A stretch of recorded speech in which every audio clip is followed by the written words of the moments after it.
Palavra da Verdade, com Hernandes Dias Lopes. Amós capítulo 8, versos de 1 a 14.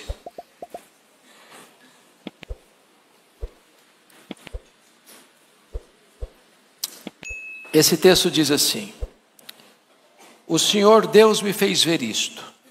Eis aqui um cesto de frutos de verão. E perguntou: Que vês, Amós? E eu respondi: Um cesto de frutos de verão.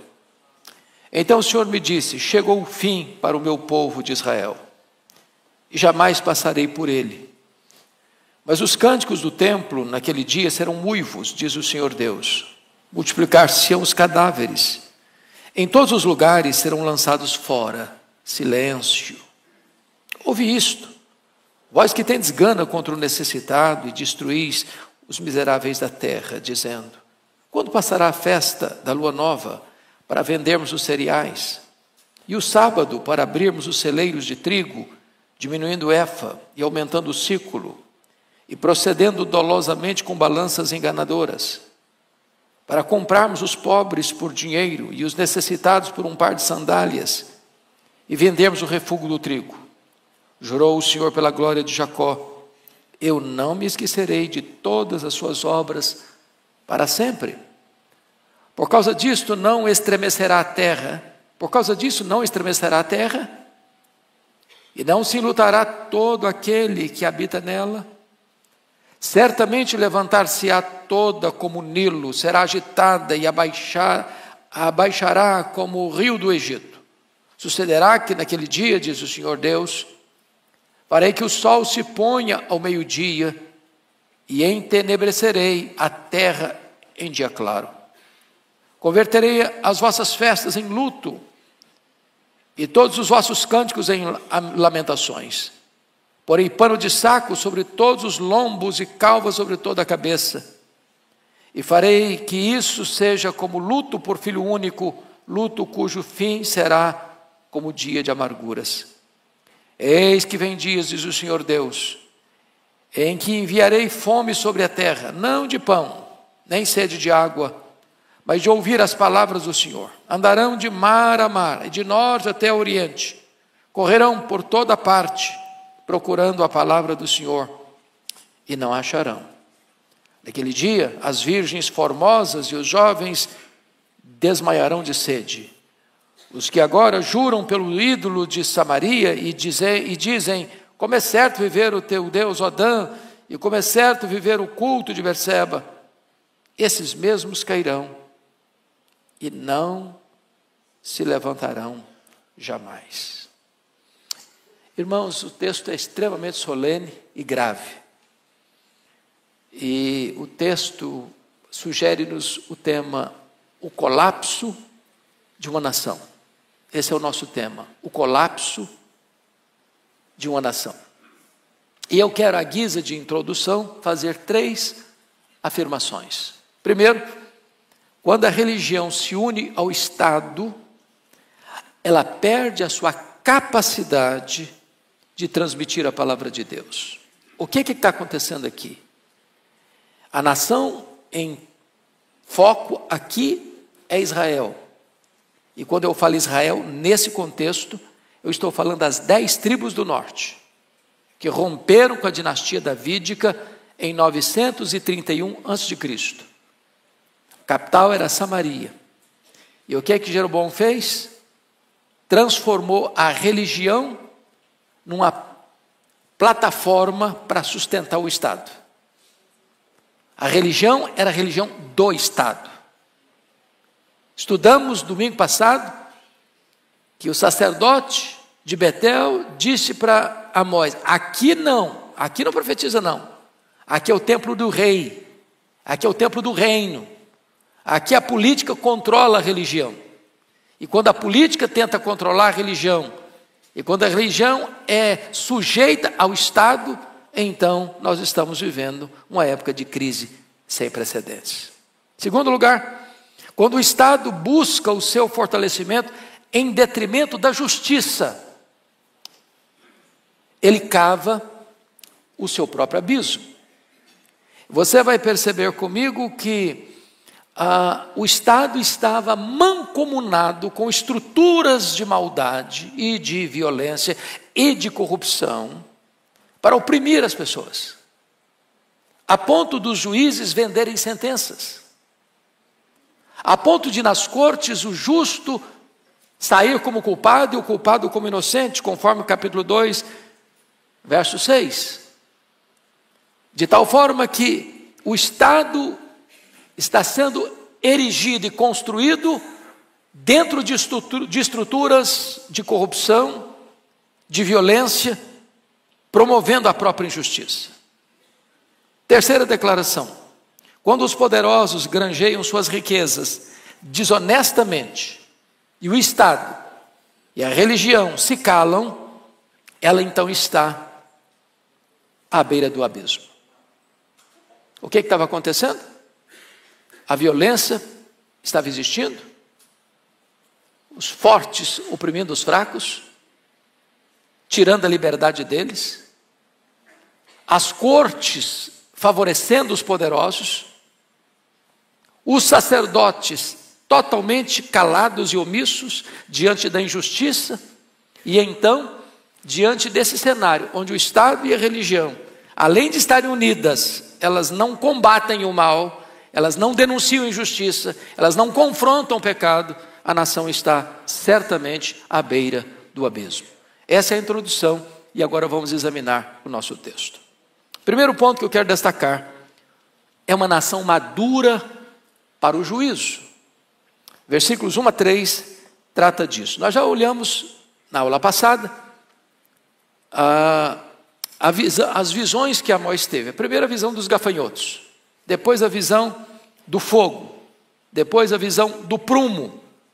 São visões que retratam o juízo de Deus sobre a nação. Agora, uma quarta visão nós vamos ver, é a visão dos cestos de frutos de verão. Frutos maduros que são colhidos.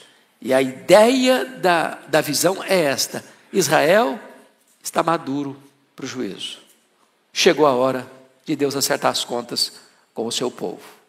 Esse é o ponto que vai ser aqui destacado, a iminência do juízo. Então, vamos a alguns aspectos aqui. Primeiro, Deus mostra uma descrição simbólica da iminência do juízo. Versículo 1, a igreja lendo comigo. Toda a igreja comigo. O Senhor Deus me fez ver isto. Eis aqui um cesto de frutos de verão. Então, o fruto de verão, ele está maduro, ele já foi colhido, ele já está no cesto. Não tem como mais esse fruto voltar à árvore, não tem como mais deixar esse fruto preso ao tronco. Esse fruto já foi arrancado e ele agora vai ser consumido. Isso significa que Deus alertou, Deus orientou, Deus exortou, Deus disciplinou, Deus mostrou sua providência. Todas as formas de Deus falar, Deus usou. O povo não quis ouvir. Agora então é tarde demais. Agora é hora do juízo. Essa é a força desse argumento. E se você notar comigo no capítulo 4, 6 a 11, Deus usou muitas formas de falar com esse povo. Conforme você pode entender aqui, Deus deixou-os de dentes limpos, ou seja, Deus enviou a fome. Se você olhar versículo 7, Deus reteve a chuva, ou seja, a seca. No versículo 8, andaram 2 ou 3 cidades indo a outra cidade para beberem água, falta do principal. Eles não entenderam. Versículo 9, feriu-os com crestamento e ferrugem, ou seja, colapso da agricultura. Eles não entenderam. Versículo 10, envia a peste contra eles, doenças. Eles não entenderam. Versículo 11, subverti alguns, como Deus subverteu Sodoma e Gomorra. Eles não se converteram. Então, a Bíblia diz que Deus fala muitas vezes ao homem, quando ele endurece a sua cerviz, ele não se arrepende, ele é quebrado repentinamente, sem que haja cura. E é isso que está acontecendo aqui com Israel. Segundo aspecto, Deus mostra que aqueles que tapam os ouvidos à sua voz, fecham a porta da graça com as suas próprias mãos. Vamos ao versículo 2, por favor. Bota na tela. Vamos juntos? E perguntou: que vês, Amós? E eu respondi: um cesto de frutos de verão. Então o Senhor Deus me disse: chegou o fim para o meu povo de Israel, jamais passarei por ele. Então preste atenção nisso.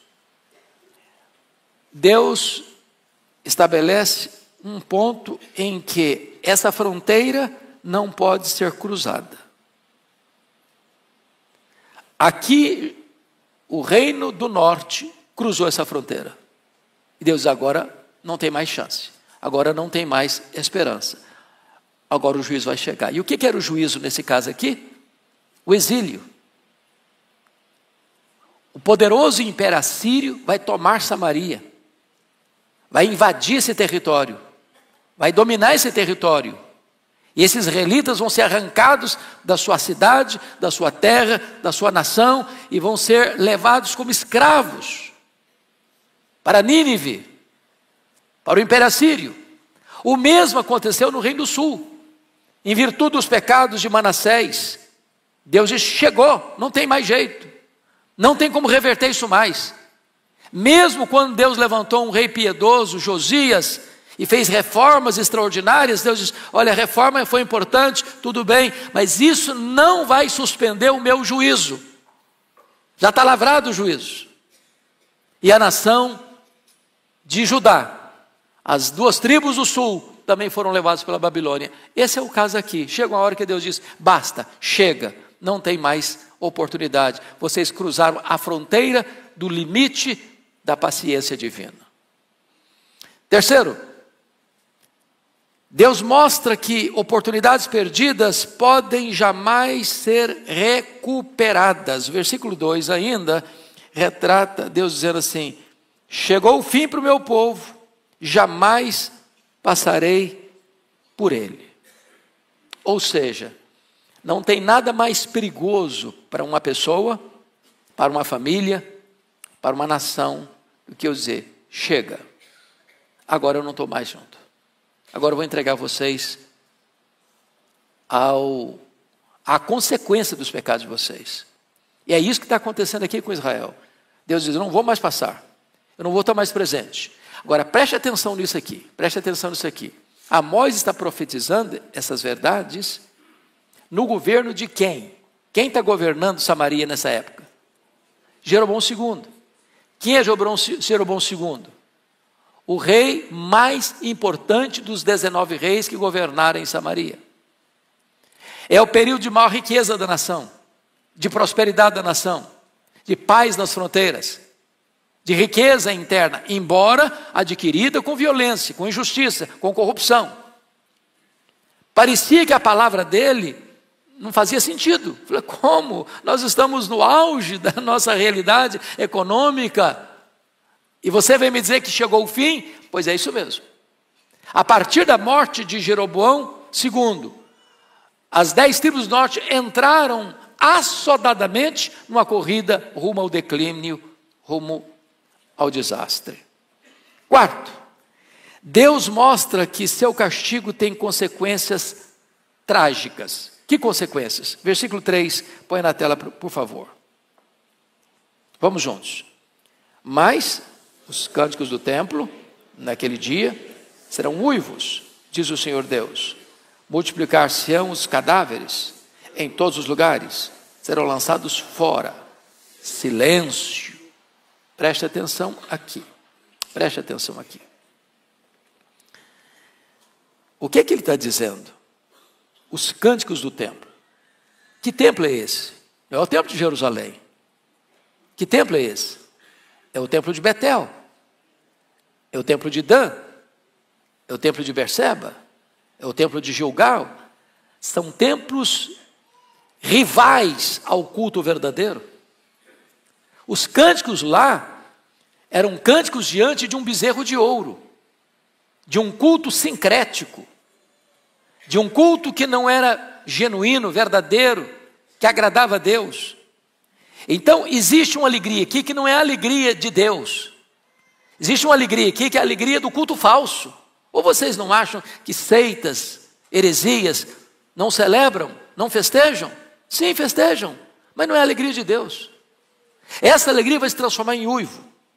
Segundo lugar, a pretensa segurança deles, vejam vocês, multiplicar-se-ão os cadáveres. O que ele está falando? Ele está falando que a Assíria vem, e eu não sei se vocês já leram sobre a Síria, mas era o império mais perverso. Eles entravam numa cidade e eles matavam os homens e empilhavam as cabeças na porta da cidade para dizer o seguinte: ninguém resiste à Síria e escapa. Então, quando a Síria cercou Samaria, foram 3 anos de cerco. As cidades eram muralhadas, Samaria está num monte. Então o que se fazia? Cercava a cidade, não entrava provisão, não entrava comida, não entrava o que o povo precisava, o povo ia perdendo a capacidade de sobreviver, as pessoas iam adoecendo, as pessoas iam morrendo de fome, as pessoas iam morrendo de doença. E o povo, então, quando não tinha mais qualquer capacidade de resistência, o inimigo entrava, destruía a cidade, matava o povo à espada. E o texto é tão grave que diz que os corpos não serão nem sepultados. Para o povo israelita não tem nada mais infame do que deixar uma pessoa insepulta. É por isso que lá nessas 10 tribos, quando fala de Jezabel, que era a rainha tão violenta e tão truculenta e tão perseguidora dos profetas de Deus, Deus diz: essa mulher não vai nem ser sepultada, os cães vão ser a sua sepultura. E mais, nessa hora vai ser de tanta dor e de tanta angústia, que não adianta fazer discurso de consolação, e a palavra é silêncio. Silêncio, não adianta falar, nada vai trazer refrigério e consolo para esse povo. Então, vejam vocês que esse é o primeiro ponto que nós queremos destacar: uma nação madura para o juízo. Vamos ao segundo ponto agora: uma nação corrompida em seus valores morais. A nação corrompida em seus valores morais é a causa da chegada do juízo. O que o homem semear, isso ele ceifará. Então tem causa e tem consequência. Vimos aqui a consequência, agora vamos ver a causa desse juízo. Em primeiro lugar, veja comigo, versículo 4. A opressão ao pobre significa amar mais a injustiça do que a misericórdia. Leia o 4, toda a igreja comigo. Ouvi isto, vós que tendes gana contra o necessitado e destruís os miseráveis da terra. Agora preste atenção nas 2 palavras dele: gana. Gana. O que é gana? É uma vontade voraz. É alguém que parte para cima do outro com fúria, com determinação de arruinar com a vida dele. E ele usa outra palavra pesada: destruís os miseráveis. Gente miserável, pobre, necessitada, se trata com o quê?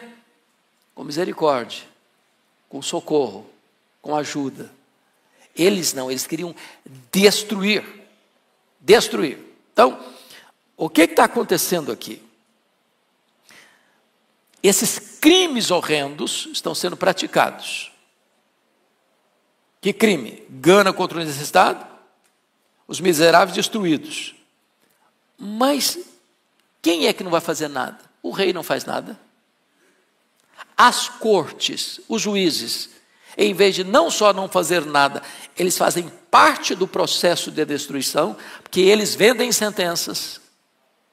Eles compram os justos por dinheiro, conforme o capítulo 2, versículo 6, está escrito aqui: porque os juízes vendem o justo por dinheiro e condenam o necessitado por causa de um par de sandálias. Ou seja, acaba que condenar o justo virou uma coisa barata, eles vendem o justo por qualquer preço, e em virtude disso, o rei não faz nada, os juízes não só não fazem nada, mas aumentam o problema, e os sacerdotes, que deveriam ser a consciência do Estado. A igreja é a consciência do Estado.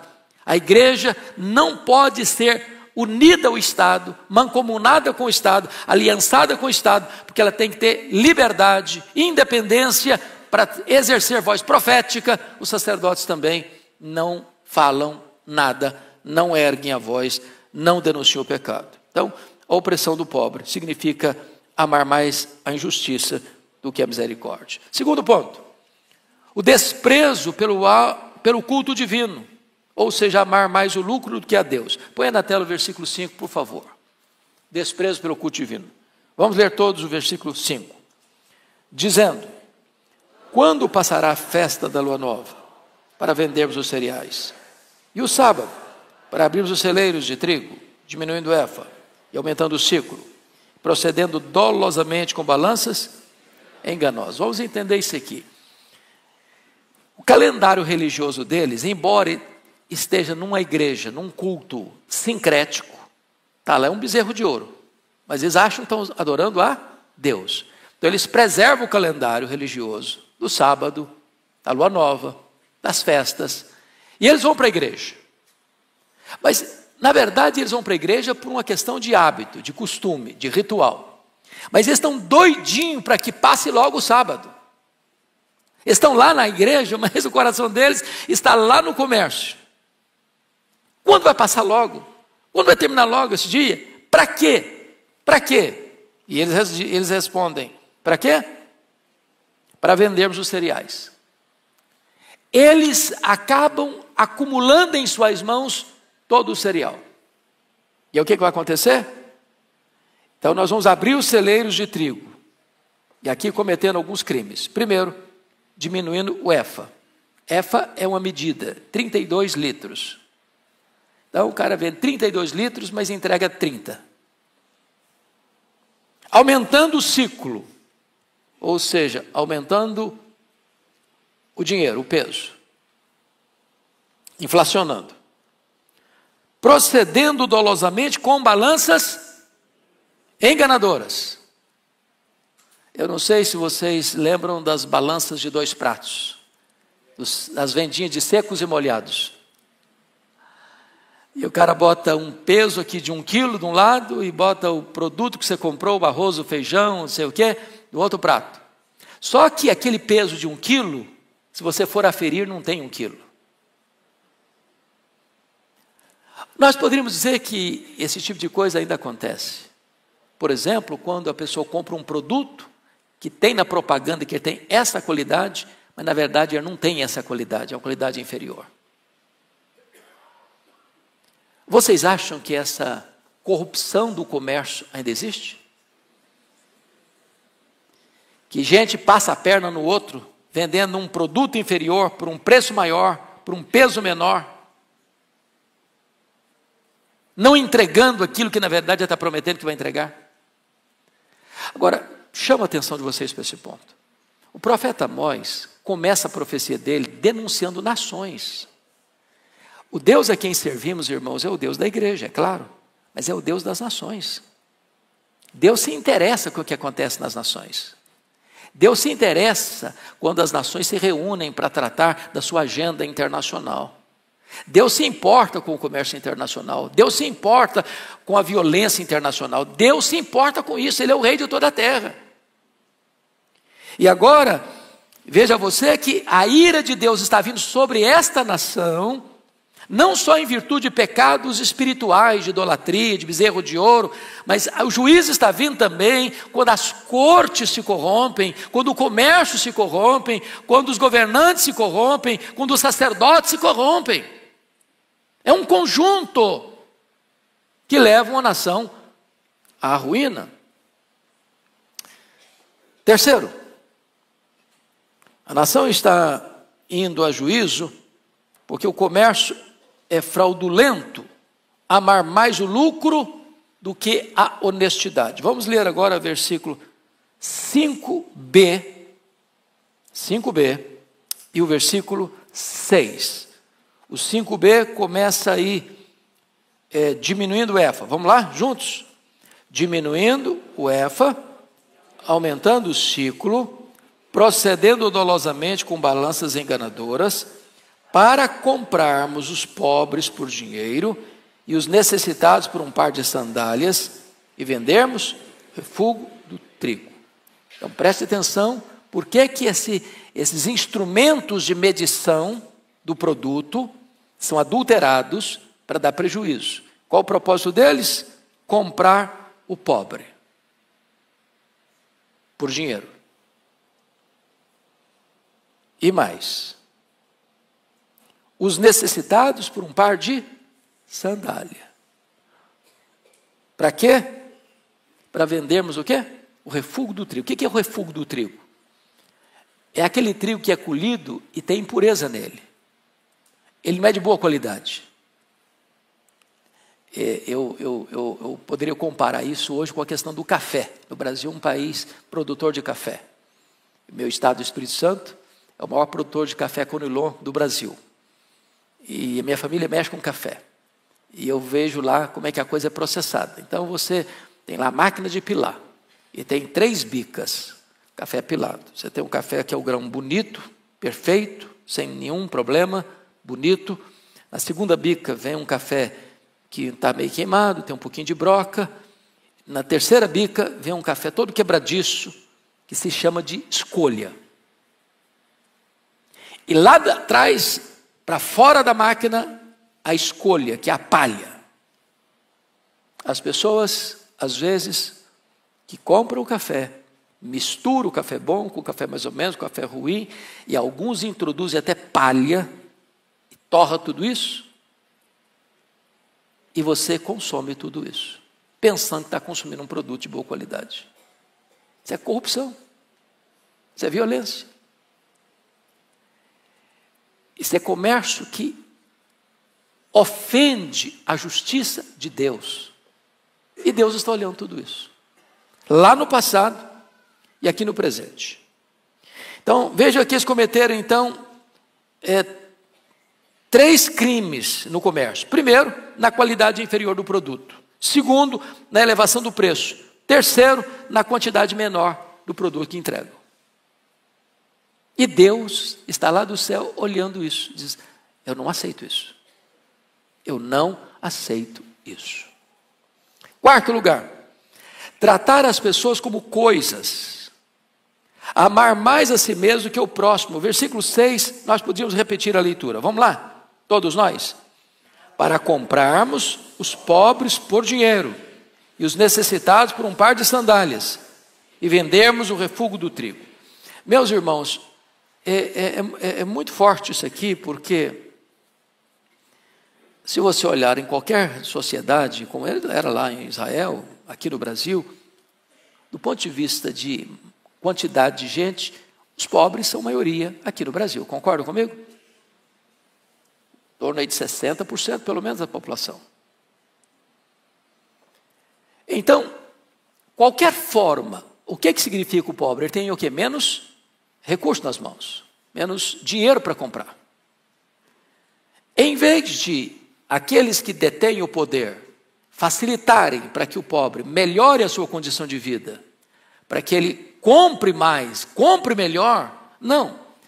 Já que a maioria da população, eu tiro pouco de cada um para me enriquecer. E o que acontece? Acontece que o pobre fica cada vez mais pobre e os ricos ficam cada vez mais ricos. A riqueza vai se acumulando nas mãos de poucos, com não só a concordância, mas com a facilitação de quem? Dos juízes, das cortes, que foram comprados para venderem sentenças contra o justo. Não a favor do justo, mas contra o justo. Eu sei que essas coisas só aconteciam lá em Israel, 700 anos antes de Cristo, não acontece mais hoje aqui no Brasil, nem mundo afora. Quando eu leio Amós, a sensação que eu tenho é que eu estou lendo o jornal do dia, periódico da semana. Amós está nas ruas. Oxalá que os nossos líderes, dos poderes constituídos, pudessem ler Amós, entender Amós. Oxalá que todos nós pudéssemos entender que o Deus de Amós é o nosso Deus, e Ele não tolera injustiça, em qualquer setor da vida, seja na vida pessoal, seja na vida familiar, seja na vida eclesiástica, seja na vida política, seja na vida econômica, seja na vida social, seja nas transações internacionais. Agora preste atenção, a expressão do versículo 6 é muito forte: comprarmos o pobre por dinheiro. Quando você compra uma pessoa, o que é que essa pessoa se torna? Escravo. Escravo. Mas isso aqui não é retórica, não, isso é fato. Lá em Israel era um fato. Se você volta comigo ao capítulo 1, por favor. Volta ao capítulo 1, por favor. Versículo 6. Olha o que os filisteus faziam, a Filistia fazia. Versículo 6. Assim diz o Senhor: por 3 transgressões de Gaza, que é uma cidade da Filisteia, por 4 não sustarei o castigo, porque levaram em cativeiro todo o povo para o entregar em Edom. Ou seja, escravizaram um povo e vender esse povo como mercadoria, como escravos. Agora veja comigo o que acontecia na Fenícia, versículo 9. Assim diz o Senhor: por 3 transgressões de Tiro e por 4 não sustarei o castigo, porque entregaram todos os cativos de Edom e não se lembraram da aliança de irmãos. Ou seja, os de lá entregavam os inimigos, aqui estão entregando até os irmãos próximos. Mas o que estava acontecendo com Israel? Eles estavam vendendo o pobre. Que pobre? O estrangeiro? Pobre, o inimigo da nação? Não, os seus irmãos. Seus irmãos. Agora preste atenção, esse time que está comprando o pobre, esses juízes que estão vendendo sentença, esses sacerdotes que dizem: não, aqui é o templo do rei, aqui não vem falar de Bíblia não, aqui é nós que controlamos. Esse povo está todo ele no sábado na igreja. Estão percebendo isso? O perigo das pessoas juntarem uma vida completamente corrompida com religião e achar que está tudo bem. Esse é o problema aqui. Muito bem. Vamos ao terceiro ponto da nossa mensagem. Uma nação sob a condenação do próprio Deus. Primeiramente, o juramento selado anunciando o fim do perdão. Versículo 7. Põe na tela para nós. 8:7. Toda a igreja. Jurou o Senhor pela glória de Jacó: eu não me esquecerei de todas as suas obras para sempre. Meus irmãos, quando Deus jura, Ele está empenhando a sua palavra, que não pode falhar. O que Ele falou vai o quê? Acontecer. Dê uma olhadinha no capítulo 4, verso 2 comigo. Jurou o Senhor Deus pela sua santidade, que dias estão para vir sobre vós, em que vos levarão como anzóis e os vossos restantes como fisga de pesca. Olha o 6:8 comigo. Jurou o Senhor Deus por si mesmo, o Senhor Deus dos exércitos, e disse: abomino a soberba de Jacó, odeio os seus castelos, e abandonarei a cidade e tudo que nela há. Agora veja o 8:7 que nós acabamos de ler. Jurou o Senhor pela glória de Jacó: eu não me esquecerei de todas as suas obras. Ou seja, Deus está olhando, Deus está vendo. Nem sempre Deus pune o pecado na hora que ele é cometido. Mas Deus não deixa de olhar. E chega uma hora que ele disse: eu juro que o juízo vai chegar. E chega. Segundo, a hediondez do castigo descrito, versículo 8, põe na tela, por favor. Vamos juntos. Por causa disto, não estremecerá a terra, e não se enlutará todo aquele que habita nela. Certamente levantar-se-á toda como o Nilo, será agitada e abaixará como o rio Nilo. Então, ele está usando duas figuras aí de linguagem. Quais são as duas figuras que ele usa para ilustrar o juízo de Deus à nação? Primeiro, terremoto. Estremecerá a terra. Abalo sísmico. As placas tectônicas se movem. Tudo que era sólido começa a se mexer, se abalar. Segunda figura que ele usa, a figura da inundação, da enchente. Não é isso que ele está dizendo? Certamente levantar-se-á toda como o Nilo. Naquela época, irmãos, já o Nilo, vocês sabem disso, é o rio mais longo do mundo. Não é o maior, mas é o mais longo. Então, quando se falava em rio grande na época, o que se conhecia era o Nilo. A inundação do Nilo era uma coisa temida. E aí ele está dizendo o seguinte, olha, assim como um terremoto abala, assim como a inundação traz tantos problemas, assim vai ser o juízo sobre a nação de Israel. Terceiro, a rapidez com que esse castigo vai chegar. Põe na tela versículo 9, por gentileza. Vamos juntos? Sucederá que naquele dia, diz o Senhor Deus, farei que o sol se ponha ao meio-dia e entenebrecerei a terra em dia claro. Ele está usando uma figura de linguagem. Que hora que o sol se põe é meio-dia? Meio-dia é hora de quê? Sol a pino. Claro, luz. Mas quando aquele dia chegar, de que dia que ele está falando? É o dia do juízo. E o que representa esse dia do juízo para Israel? O cerco da Síria e a tomada de Samaria. E todo o povo sendo levado o quê? Para o exílio, para o cativeiro. Vai ser tão rápido, como se Deus estivesse antecipando a duração do dia. E o dia encerra ao meio-dia. Escuridão total. É a rapidez com que esse juízo virá inescapavelmente, sem possibilitar rota de fuga.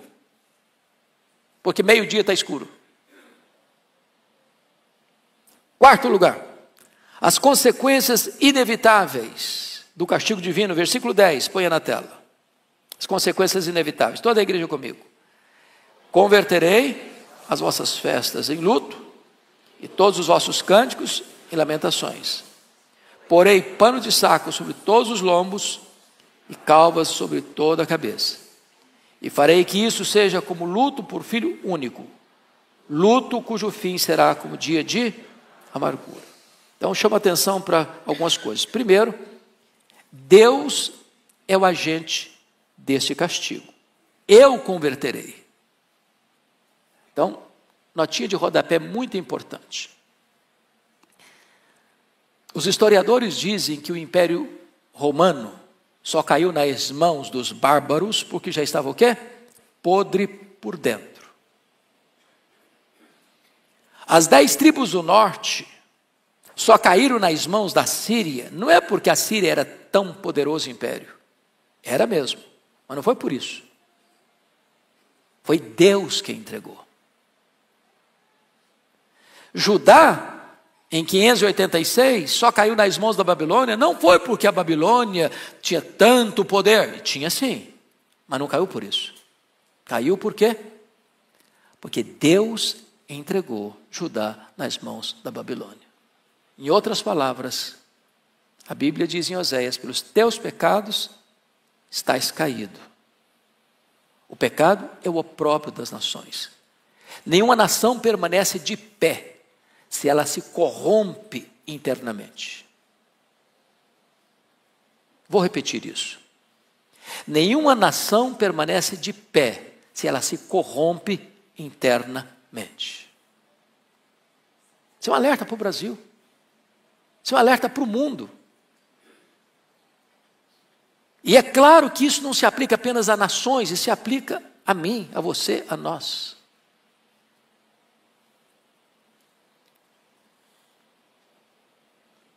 Deus coloca a vida do povo de ponta cabeça. Vejam vocês que pôr pano de saco, isso é uma figura bíblica que não é um costume, não é um hábito, não é uma cultura ocidental. Mas quando uma pessoa se vestia de pano de saco, na época, quando acontecia o quê? Uma calamidade, uma guerra, um infortúnio, um luto dramático. As pessoas punham esse pano de saco para exteriorizar e externar o luto interno, a dor interna, o sofrimento interno, a humilhação interna.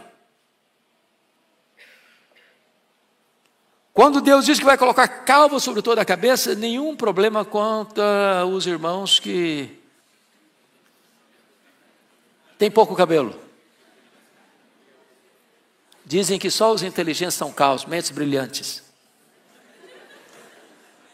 Mas o caso aqui é de humilhação. Lembram quando Eliseu tinha acabado de curar as águas amargas de Jericó? E passando por outra região, um bando de jovens zombaram dele. Sobe calvo, sobe calvo, sobe calvo. E Eliseu,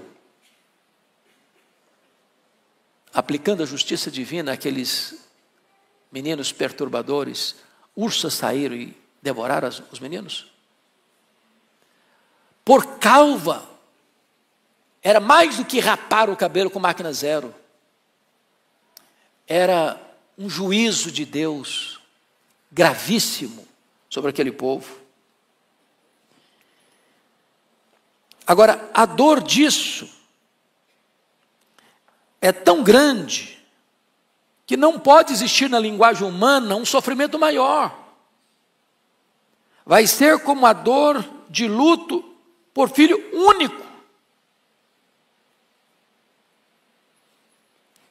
Eu acho que todos nós, pais e mães que estamos nesse auditório, avós que estão nesse auditório, não podemos nem imaginar, nem imaginar o que é a dor de um pai, de uma mãe, enterrar filho único. O Senhor Deus está dizendo que esse momento vai ser tão doloroso, que vai ser a mesma coisa, com o mesmo sentimento, com a mesma dor, com o mesmo sofrimento de um pai e de uma mãe que estão enterrando o seu único filho. E ainda mais, uma dor que não vai ter consolo, luto cujo fim será dia de amarguras, ou seja, não espere melhorar essa dor, não espere que o tempo possa curar ou cicatrizar algumas dessas feridas. A situação é irremediável.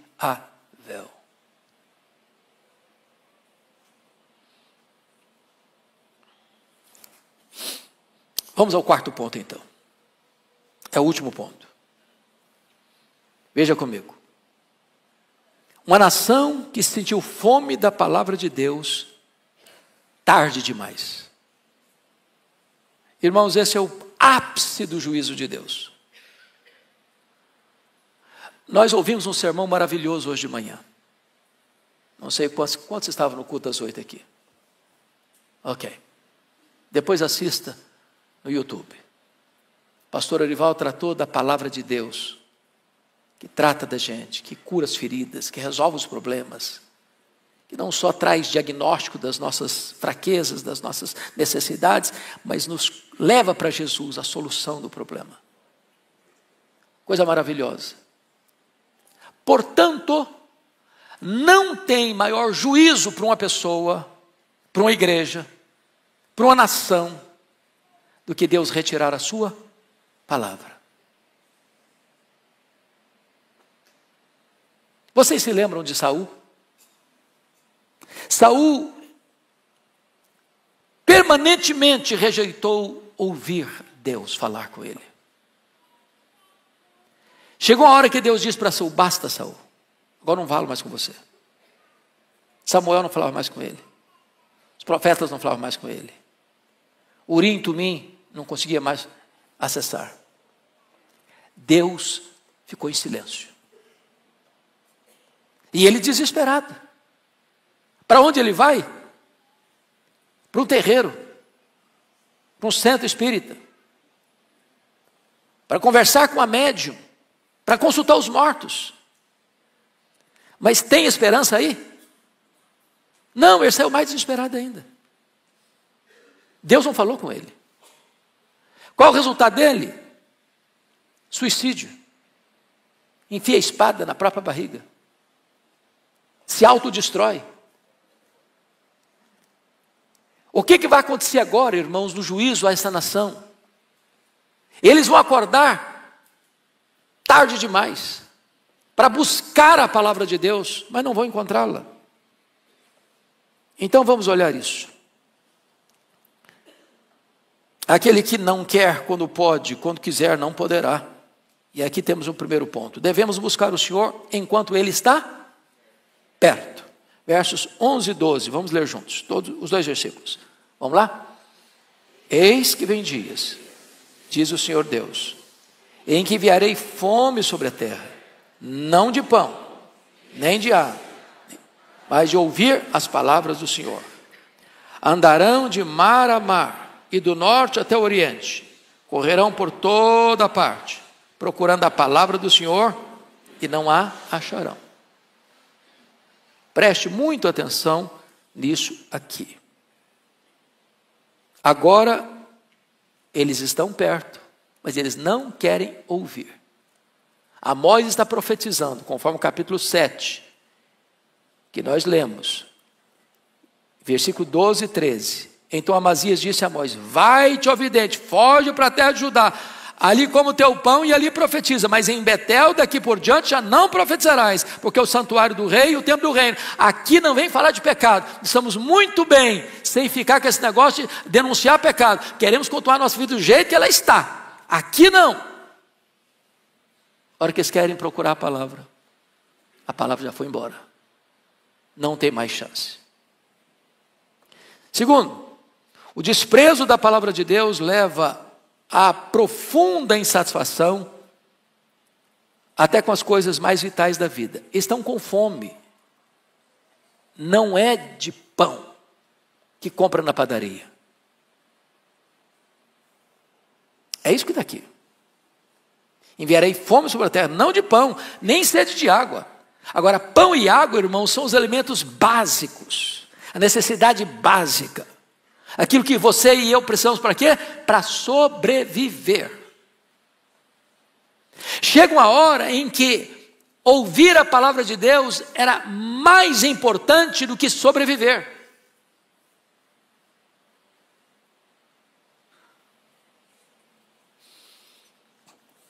E eles não têm mais a palavra de Deus. O desprezo, terceiro lugar, o desprezo deliberado da verdade pode levar o homem a uma busca frustrada na hora do aperto. Agora note comigo a expressão, eles caminham de onde para onde? Versículo 12, andarão de mar a mar, do norte até o oriente, correrão por toda parte, procurando a palavra do Senhor e não acharão. Agora, tem um detalhe aqui, digno de nota. O que você esperava? De norte, andaram de mar a mar, do norte até o oriente. Correrão por toda parte.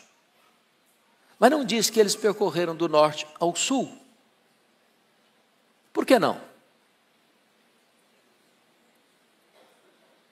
O que ficava no sul? Jerusalém? O templo? A palavra de Deus? Eles correm sofregamente procurando a palavra de Deus, onde não tem o quê? Palavra de Deus. Isso é um engano religioso. As pessoas correm atrás das seitas, do misticismo, da astrologia, da consulta aos mortos, de todo tipo de experiência religiosa subjetiva, sincrética, e não procuram num único lugar onde podem encontrar a palavra de Deus. Mas chama a sua atenção para um outro ponto. A palavra aí do versículo 12, andarão, é uma palavra muito forte.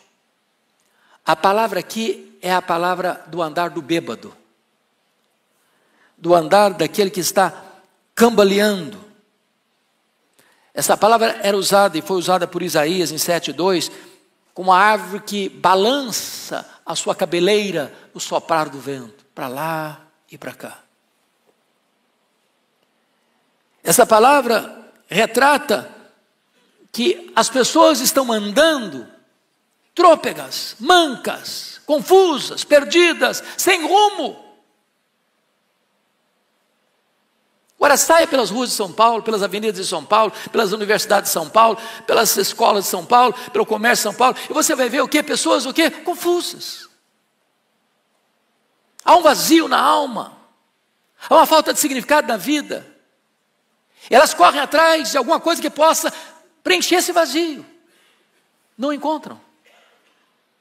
Como Salomão, lá em Eclesiastes 2, tentou encontrar um sentido para a vida dele na bebida, na festa, na música, nas realizações, na riqueza, no sexo, na fama.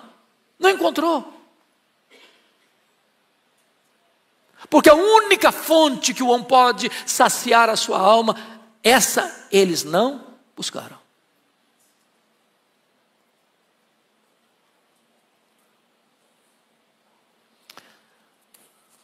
Muito bem. Quarto e penúltimo lugar.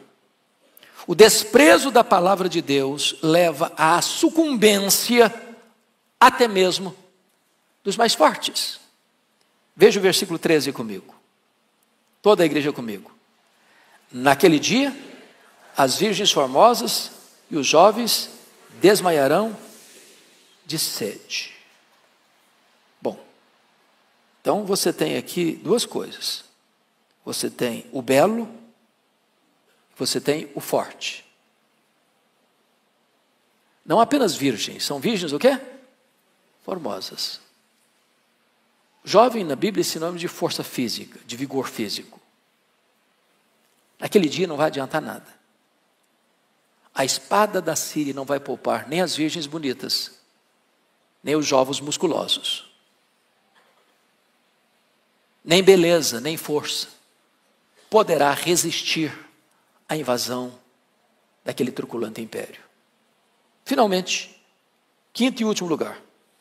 O desprezo da palavra e o envolvimento com a religião supersticiosa produzem uma situação cada vez mais deplorável.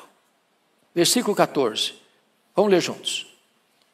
Os que agora juram pelo ídolo de Samaria e dizem: como é certo viver o teu Deus, ó Dan, e como é certo viver o culto de Berseba, esses mesmos cairão, não se levantarão jamais.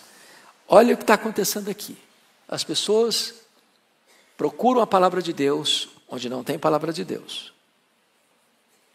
Correm de mar a mar, do norte ao leste, cambaleando. Nada. Para onde elas se voltam? No desespero delas? Para os mesmos cultos sincréticos, idólatras, que viveram desde o começo da nação com Jeroboão I, em 931. Essa nação está há quase 200 anos no mesmo caminho de rebeldia, desobediência, de idolatria, de apostasia religiosa. Para onde se voltam? Para os seus ídolos. Quem é o ídolo de Samaria aqui? Samaria é a capital. Qual que era o ídolo deles? Bezerro de ouro.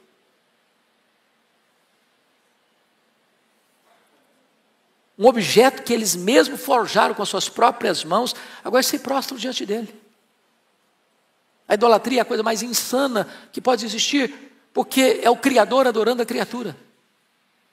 Porque o homem é o Criador da imagem. Foi ele que fez.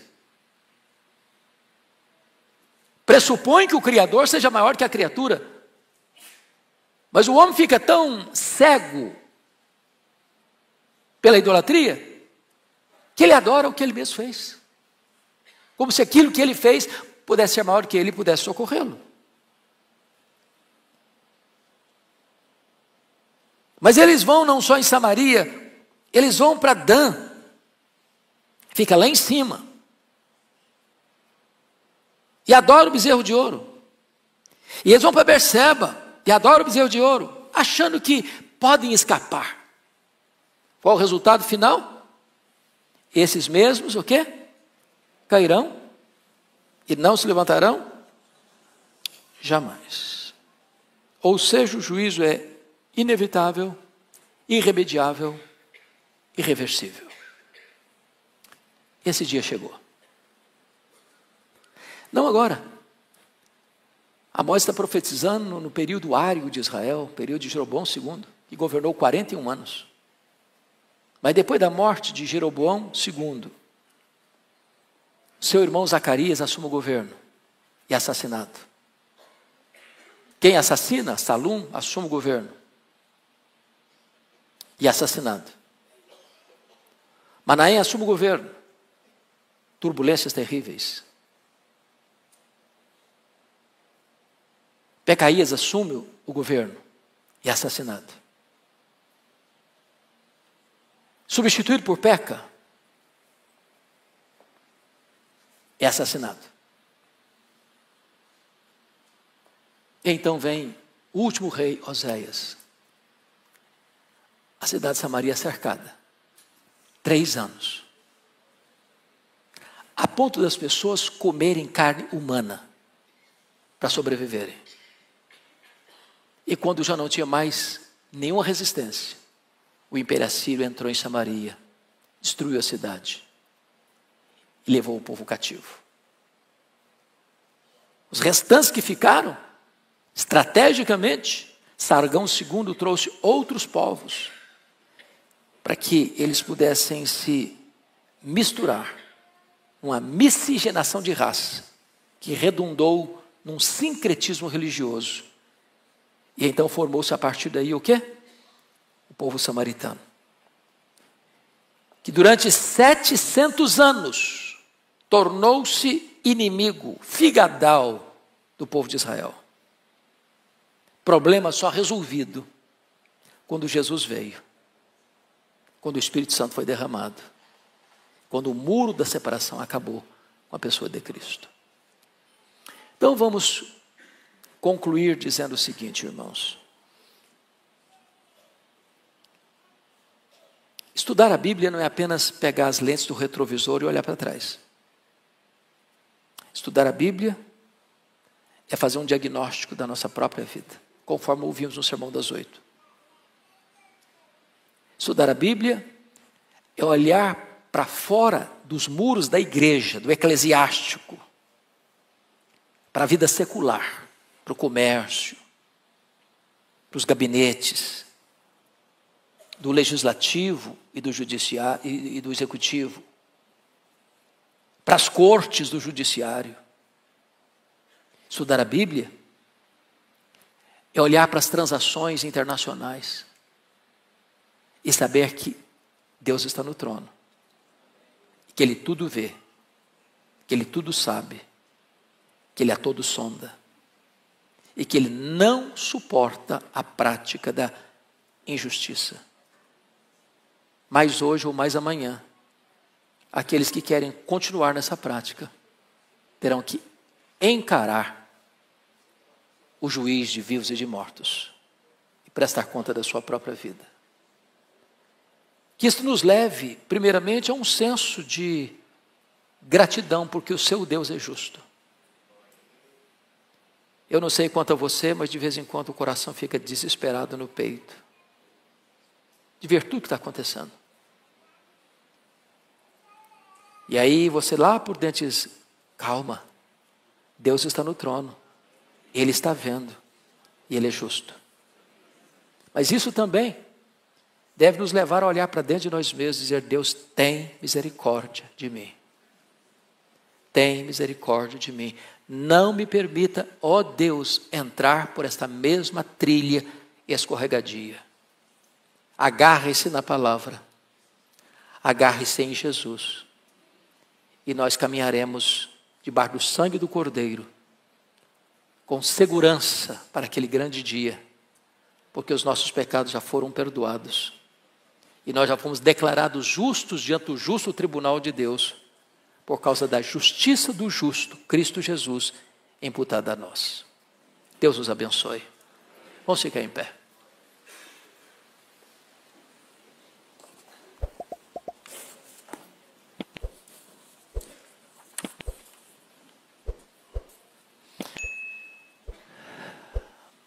Ó Deus, nós estamos expostos diante do raio-x da Tua palavra. Nós estamos, Deus, descobertos, desnudos, diante da sondagem profunda da Tua palavra. Pedimos-te, meu Deus, misericórdia por nós e pela nossa nação. Compadece-te do Brasil, meu Deus. Tem misericórdia do nosso país. Tem misericórdia da Tua igreja nesta nação, para que ela não se corrompa, para que ela não se desvie da verdade, para que ela não se entregue aos desvarios dos falsos mestres, dos falsos profetas. Por amor do Teu nome, ajuda-nos a sermos uma igreja íntegra, bíblica, piedosa, como um luzeiro a brilhar neste mundo de tanta escuridão. Guarda o nosso coração do mal e não permita que pratiquemos aquilo que denunciamos. Tem misericórdia de nós. Ajuda-nos a vivermos de modo digno do Evangelho, de modo justo, sensato e piedoso. Oramos assim em nome de Jesus.